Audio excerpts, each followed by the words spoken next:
আমি একজন স্টুডেন্ট, আমার বিবাহের কথাবার্তা চলছে, যেখানে দেনমোহর এত বেশি নির্ধারণ করা হয়েছে যা পরিশোধ করা আমার জন্য এই মুহূর্তে সম্ভব নয়। এমতো অবস্থায় আমার করণীয় কি? এটা মনে হয় সিলেটের একটা পরীক্ষা আপনাদের, তাই না?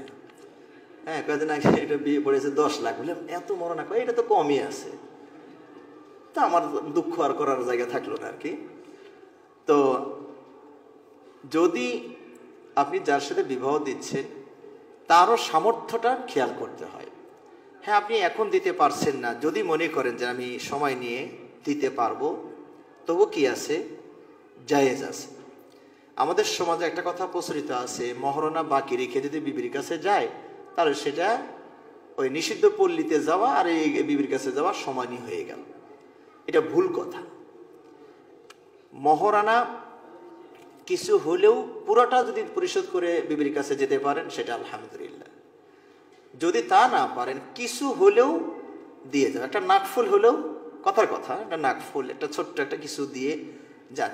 দলিল হচ্ছে নবী সাল্লাল্লাহু আলাইহি ওয়াসাল্লাম যখন তার মেয়েকে আলীর সাথে বিয়ে দিলেন, ফাতেমা রাদিয়াল্লাহু তাআলা আনহা, তো আলী বাসরে যেতে চাইলেন, তো নবী সাল্লাল্লাহু আলাইহি ওয়াসাল্লাম বললেন কিছু মহারণা তো কিছুই দাও নাই, কিছু হলেও দিয়ে যাও। তো আলী বলছেন আমার তো দেওয়ার মতো কিছু নাই, এটা তো আমি জানিনি। তো নবী সাল্লাল্লাহু আলাইহি ওয়াসাল্লাম বলছেন কেন, অমুক যুদ্ধের একটা ঢাল গনিমত থেকে তোমারে দিয়েছিলাম না? কয় হ্যাঁ ওইটা তো আছে। ওইটাই দাও ফাতেমাকে, একটা ওই যে ঢাল, ওইটা মহারণার পক্ষতে আদায় করে তারপরে তুমি তোমার বিবির কাছে যাও। তাহলে বোঝা গেল কি, কিছু হলেও দেওয়াটা উত্তম। আবার কিছুই দিতে পারলেন না, কথার কথা, তাও জায়েজ আছে। দলিল ওই যে আল্লাহ নবী সাল্লাল্লাহু আলাইহি ওয়াসাল্লামকে একটা মহিলা প্রস্তাব দিল যে ইয়া রাসূলুল্লাহ আমাকে আপনি বিয়ে করে নেন। রাসূল একবার তাকিয়ে মাথাটা নিচু করলেন, হাও বলেন না, নাও বলেন না। পাশে একজন সাহাবা বলেন ইয়া রাসূলুল্লাহ মেয়েটার যদি আপনার প্রয়োজন না থাকে তো আমার সাথে বিয়ে দেন। তো নবী সাল্লাল্লাহু আলাইহি ওয়াসাল্লাম বলেন মহারণা দেওয়ার মতো তোমার কিছু আছে? তো সাহাবী কি দেখাইছিলেন? তার পরনের একটা লুঙ্গি, এইটা নিচের কাপড়, এই যে এটা আছে। তার মানে এত গরিব সাহাবী যে উপরের চাদরটা হতার নাই। মানুষের কমপক্ষে দুইটা চাদর থাকবে, একটা উপরে ঢাকছে আর একটা নিচে ঢাকছে। ওই সাহাবী এতই দরিদ্র, উপরে চাদর নাই, এই নাভি থেকে হাঁটু পর্যন্ত একটা ঢাকা যায়, এই চাদরটাই শুধু আছে, এটাই সম্পদ তার। তো নবী সাল্লাল্লাহু আলাইহি ওয়াসাল্লাম বলেন এটা যদি তোমার বিবিকে দিয়ে দাও তো তোমার তো কাপড় থাকে না, কাজে তুমি বিকল্প কিছু দেখো। তো আসলে আমার তো আর কিছু নাই। তো আমাদের দেশে এরকম মানুষ যদি বিয়ের প্রস্তাব দেয়, ওরে তো এখানে কত, যদি হাত ধরে আষাঢ় নাও মারেন, কমপক্ষে কথা দিয়ে তো আসমান থেকে জমিনে কয়েকবার ফেলবেন। তো লজ্জা করলো না এমন একটা প্রস্তাব দিতে, ওটা কামাই করতে পারো, এই কত কিছু বলতাম। তো নবী সাল্লাল্লাহু আলাইহি ওয়াসাল্লাম চেষ্টা করছেন কোনোভাবে পার করা যায় কিনা। হ্যাঁ, তো বলছেন কিছু কয়েক শেষ সর্বশেষ বলে একটা লোহার আংটি হলেও নিয়ে আসো। সাহেব বলছেন ওটাও আমার নেই। তখন নবী সাল্লাল্লাহু আলাইহি ওয়াসাল্লাম বলে কি তোমার কি কোরআন মুখস্থ আছে? বলছে হ্যাঁ অমুক অমুক সূরা মুখস্থ আছে। তো বিয়ে পড়িয়ে দিলেন, যাওয়াজতুকাহা বিমা মাআকা মিনাল কোরআন, তোমার কাছে যে কোরআন আছে ওই কোরআন শিক্ষা দিবা, ওই মহারণার বিনিময়ে তোমাকে ওর সাথে বিয়ে দিলাম। আচ্ছা, এখানে মহারণাটা নগদ না বাকি? সবই বুঝেছেন তো? কারণ এটা তো দেওয়ার কিছু নাই, ঘরে বউ হিসাবে নিয়ে আসবে, সংসারও চলবে, ছোট ছোট সূরাগুলো আস্তে আস্তে শিখাইতেও থাকবে, মানে মহারণা আদায়ের ব্যবস্থা হবে, বাকি কিন্তু পুরাটাই। তার চেয়েও আর একটা শক্ত দলিল বলি, মহারণার কথা আলোচনাই হয়নি, তাও বিয়ে জায়েজ আছে। আল্লাহ কোরআন এটা বলে দিয়েছে, ওয়াইদা তাল্লাকতুমুন নিসাআ মা লাম তামাসসুহুন্না আও তাফরিদু লাহুন্না ফারিয়্যা, ওয়াইদা তাল্লাকতুমুন নিসা মিন ক্বাবলি আন তামাসসুহুন্না আও তাফরিদু লাহুন্না ফারিয়্যা।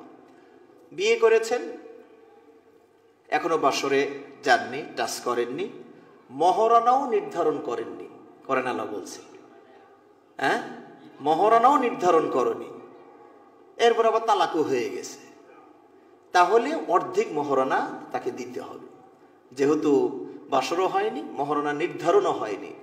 এখন হয়তো বা বলবেন মহারণা নির্ধারণই হয়নি, এখন তালাকের বিষয় আবার এসেও গেছে, হয় না এরকম? বিবাহ অনুষ্ঠান থেকে গন্ডগোল হয়ে উঠে চলে আসে, মতে মেলে নাই, বিয়ে চলে আসে। তা আবার বিয়ে হয়েছে, হওয়ার পরই গন্ডগোল লাগছে, খেতে গিয়ে গন্ডগোল লাগছে, বিয়ে ভেঙে যায়, তাই না? তো এরকম যদি কোনো কারণে বিয়ে ভেঙে যায়, সেটা যৌক্তিক কারণ হোক আর অযৌক্তিক কারণে হোক, বিয়েটা ভেঙে যাচ্ছে। এখন মহারণা তো আলোচনাই হয় নাই, কত নির্ধারণ করবেন? মেয়ে পক্ষ তো চাবে 2 লাখ, 10 লাখ, 15 লাখ, 20 লাখ দেন, ওরা চাবে 50,000, 2,000, আমরা কিছু তো করিই নেই আপনার মেয়েকে, আমি এত দিব কেন? ঝগড়া বেঁধে যাবে। সমাধান ইসলামে কোনো জায়গায় গ্যাপ রাখার নাই। ইসলাম বলছে যে মোহরে মিছিল পাবে, মহরে মিথিল মানে কি? এই সমাজের এই বয়সের মেয়েদের এই অল্প দিনের মধ্যে বিয়ে তো আরো 2-4টা হয়েছে, তাদের মহরণা কত ছিল? এই মেয়ের বংশের আরো চাচাতো বোন, খালাতো বোন, ফুফাতো বোন, মামাতো বোন, খালা, ফুফি বিয়ে হয়েছে, ওদের মহরণা কত ছিল? ওই অ্যাভারেজে একটা মহরণা নির্ধারণ করে ওখানে দিতে হবে। আচ্ছা, বিয়ে করেছেন, মহরণা দিতেও পারছেন না, বিয়ে সংসার করে নিয়ে আসছেন, চলছে সংসার, বাচ্চা কাচ্চা হয়ে গিয়েছে, আপনি মহরণা আদায় করতে পারলেন না, দুনিয়া থেকে চলেও গেলেন। এখন কি হবে? এখন হবে যে এটা হলো ঋণ। আপনার প্রপার্টি, সম্পদ যা আছে এর মধ্য থেকে সবগুলো একত্রিত করে ওই ওনার স্ত্রীর যে পাওনাটা মহরণা বাবদ যে 10 লাখ পাবে, ওইটা ওনার ঋণ থেকে আগে ওইটাকে পরিশোধ করবে। মরে গেছে কিন্তু লোক, তাই না? যেহেতু এটা ঋণের মধ্যে পড়ে গেছে, ওনার বিবিকে 10 লাখ টাকা দেন, এটা হলো ওনার পাওনা টাকা।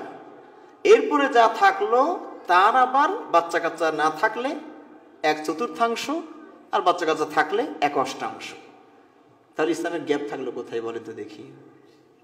পুরো প্রজেক্ট কমপ্লিট, ক্লিয়ার, আলহামদুলিল্লাহ। হ্যাঁ, তো সুতরাং আপনি চেষ্টা করছেন। তবে এখানে আর একটা বিষয়, যদি এই ভাই মনে করেন যে মহরণা এত বেশি চাপাচ্ছে, যে সারাদিন একটা টেনশন, একটা ঋণের বোঝা মাথায় নিয়ে অনেক সময় হয় না, যে এমন একটা মেয়ে নিয়ে আসলাম, আসার পর 10 লাখ টাকা আমার ঋণ, জীবনে না খেয়ে থাকলাম তবু ঋণ করলাম না, এটা বউ আনতে গিয়ে আমার এত বড় একটা ঋণের বোঝা মাথায় চাপলো। তাহলে আপনি এই জায়গায় না হলে বিকল্প দেখেন। কথার কথা বলছি যে এই ঋণ আমার সহ্য করা সম্ভব না, আমার পরিশোধ করতে আমার 20-25 বছর লেগে যাবে, দরকারই নাই, তাহলে অন্য কোথাও দেখবেন। কারণ এখানে তো আপনাকে বাধ্য করা হয়নি যে এই মহরণা দিয়েই আপনাকে এখানে বিয়ে করতে হবে। বিকল্প দেখারও সুযোগ আছে আপনার।